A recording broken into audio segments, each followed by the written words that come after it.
Well, thanks me and Eamon for having us again. A couple of quick questions for the weekend ahead in the week. First off, big match of weekend is Liverpool at Chelsea. How do you see it going? Well, it's a really interesting match. Chelsea have struggled a bit in the last few games. All these games after international weekends are tricky because the players have been away, and a lot of Chelsea players have been away with their national teams. I think it's a difficult game to call, but I would say I'd make Chelsea slight favourites because Liverpool's defence is not their strong suit, and Chelsea have good forwards. There's no question about it. Torres, in particular, former Liverpool player. It'll be ironic if he's the person who does the damage, and he may well be. So I'd slightly favour Chelsea because Liverpool's defence isn't great, but they have improved a lot under Kenny Dalglish. And suggestions that Gus Hiddink may return to Chelsea in some role. Andre Villas-Boas is 33 to 1 to be the next Premier League manager to leave. Do you feel that Hiddink's arrival is likely, or will Villas-Boas be given time he needs? Well, I think that Villas-Boas, he's only been there 6 months. It would be dramatic to get rid of him. So I don't anticipate that happening quickly. There would be a possibility that Hiddink, who is an outstanding manager with an outstanding record, that Hiddink could go in as director of football, who would collaborate with Villas-Boas, but that may not be what Villas-Boas wants. So certainly the owner might want that. And Chelsea's recent history, I think they've had 7 coaches, 7 managers since Abramovich acquired the club. He goes through them very quickly. And Chelsea have been, after a good start to the season, they've been struggling a little bit. And I say a Hiddink appointment, if Villas-Boas is up for it, would be good because he has the experience. He's only 33, this guy. He's younger than some of the Chelsea players. So experience would be helpful in my view. I think it would be a good appointment.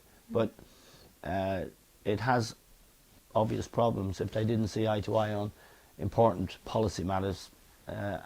For example, which players to buy. It's an intriguing prospect, though, because I think Hiddink is an outstanding football man.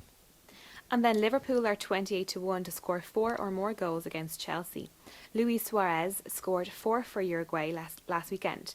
Have you been impressed by him? Yeah, he's brilliant. He's been the best signing by any club in Europe for a long time. He's outstanding, certainly by any Premier League club. They got him for 25 million.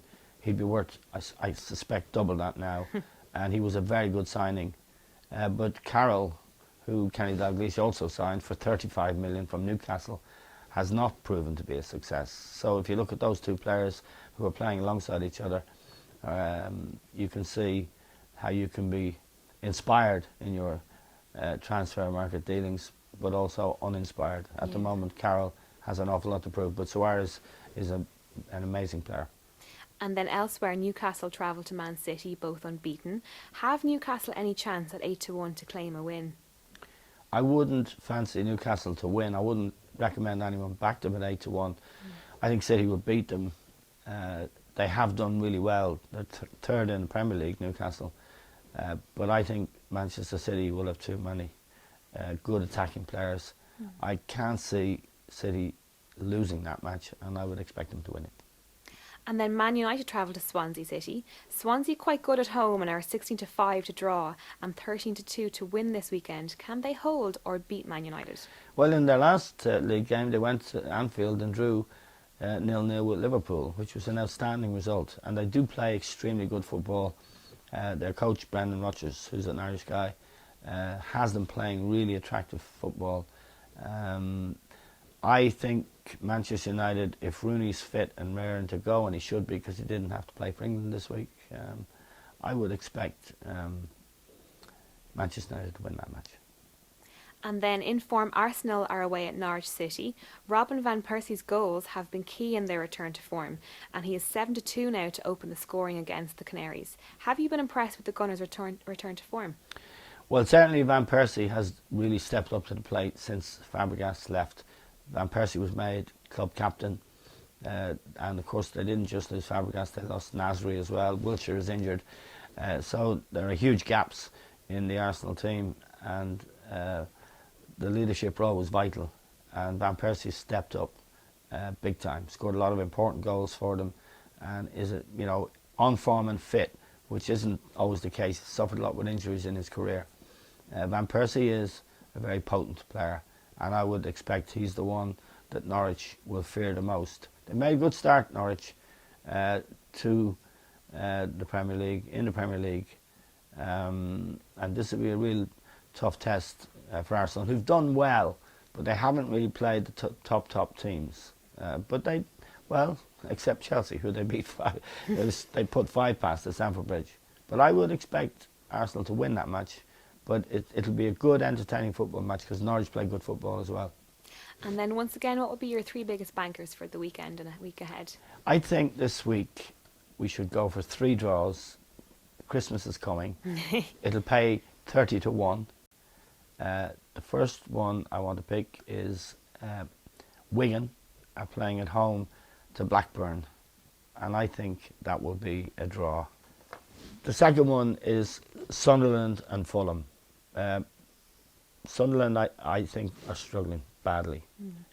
And Fulham, with Mark Hughes, the coach, I think they'll go there. They'll look for a draw, and I think they'll get a draw. But the third draw, I'd say, would be Stoke. QPR go to Stoke. Stoke are really having a bad time. And I watched their last home game, which was against Newcastle. They were most unimpressive. And QPR have actually made a very good start, also to their Premier League. And I think 3 draws, Sunderland, Fulham, Wigan, Blackburn, and Stoke QPR will pay about 30 to 1.